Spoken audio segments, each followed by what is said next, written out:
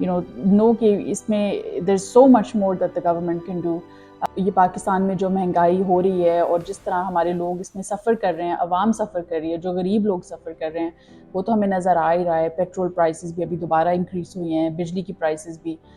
لیکن میں آپ سے ایک سٹوری شیئر کرنا چاہتی ہوں. میرے ایکچولی جو پاکستان میں میرے ایک ڈرائیور تھے, وہ and he is a very nice elderly man. انہوں نے مجھے فون کیا کچھ دنوں پہلے, اور انہوں نے کہا کہ میں آپ سے کچھ نیوز شیئر کرنا چاہتا ہوں, کوئی اچھی نیوز اپنی فیملی کے بارے میں, گڈ نیوز. تو مجھے لگا کہ وہ اپنی کسی بیٹی کی شادی کے بارے میں بتائیں گے کہ اکثر میں نے یہ دیکھا ہے کہ پاکستان میں بہت زیادہ ایک گڈ نیوز یہی ہوتی ہے کہ شادی کس کی ہو رہی ہے, اور یہ گڈ نیوز لوگ بتاتے ہیں. انہوں نے بتایا تو اپنی بیٹی کے بارے میں ہی, لیکن یہ نہیں کہ اس کی شادی ہو رہی ہے, یہ کہ اس کو جاب مل گئی ہے اور وہ جرمنی جا رہی ہے.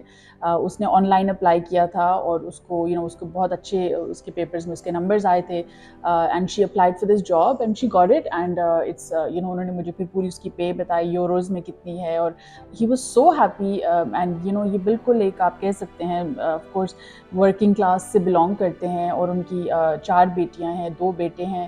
تو ان کی کافی زیادہ رسپانسبلٹی ہے, ذمہ داریاں ہیں. اور میں نے ان کو دیکھا ہے جس طرح وہ کام کرتے تھے میرے لیے اتنی محنت سے, اینڈ ہمیشہ اپنی بیٹیوں کی پڑھائی, ان کی پیپرز, ان کی ایجوکیشن کی بات وہ کرتے رہتے تھے. تو انہوں نے کہا کہ یہ میرا ڈریم تھا کہ میں اپنے بچوں کو پڑھاؤں اور وہ کچھ اپنا فیوچر بنا لیں. اور وہ مجھے اکثر فون کرتے ہیں اور بتاتے ہیں کہ کتنی مشکل میں ہے اور کتنی مہنگائی ہو رہی ہے, کتنے برے حالات ہیں, اور وہ اپنے بچوں کو پاکستان سے نکالنا چاہتے ہیں. تو یہ ان کی بیٹی کو اب یہ جاب مل گئی ہے جرمنی میں, and she is going. And بالکل انہوں نے بیسکلی ان کی بیٹی نے اپنی میرٹ پہ یہ اچیو کیا, اپنے ہارڈ ورک سے اچیو کیا ہے.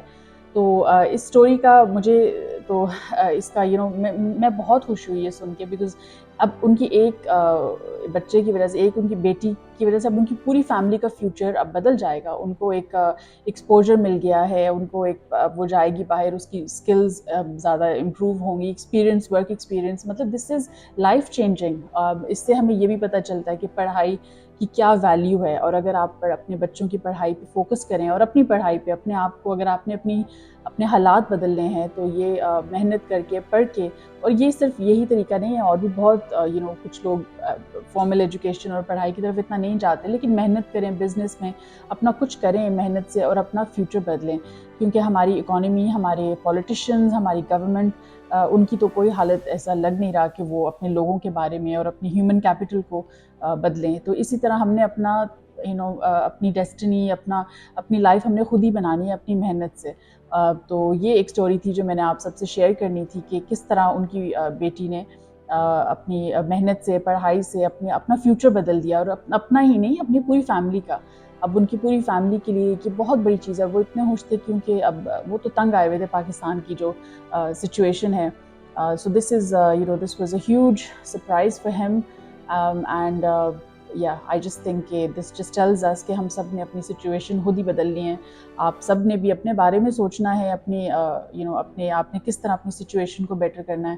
انفارچونیٹلی ہماری گورنمنٹ یہ نہیں کر رہی, کوئی سٹیپس ایسے نہیں لے رہی کہ ہمیں ان میں کانفیڈنس ملے کہ وہ ہمارے بارے میں سوچ رہے ہیں, پاکستان کے بارے میں, ان کے لوگوں کے, ہمارے بچے جو ہیں ان کے فیوچرز کے بارے میں. اس کہانی سے ہمیں یہ پتہ چلتا ہے کہ ہم سب نے اپنا فیوچر خود بنانا ہے, اپنی تقدیر ہم نے خود بنانی ہے, اپنی محنت سے, اپنے ہارڈ ورک سے. اور ایک بہت فیمس کوٹ ہے جو میرے ایک سپروائزر نے مجھ سے شیئر کیا تھا آکسفورڈ میں, کہ destiny is that you make for yourself. You don't you have to run after it and you have to catch it. آپ نے اپنی ڈیسٹنی کے پیچھے بھاگنا ہے, آپ نے اس کو پکڑنا ہے, اور آپ نے اس کو بنانا ہے. تو آپ نے بس ویٹ کر کے اپنا ایک ہی جگہ پہ بیٹھ کر آپ نے اپنی ویٹ نہیں کرنا کہ میری قسمت یہ ہے اور یہ ہوگا. آپ نے اس کے پیچھے بھاگنا ہے, اور آپ نے اس کو خود پکڑ کے آپ نے اپنی ڈیسٹنی کو بنانا ہے.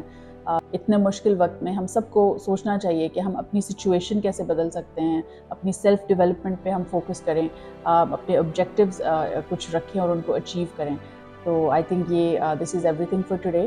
I will speak to all of you in my next vlog, inshallah. اپنا بہت خیال رکھیں. Stay safe. اللہ حافظ.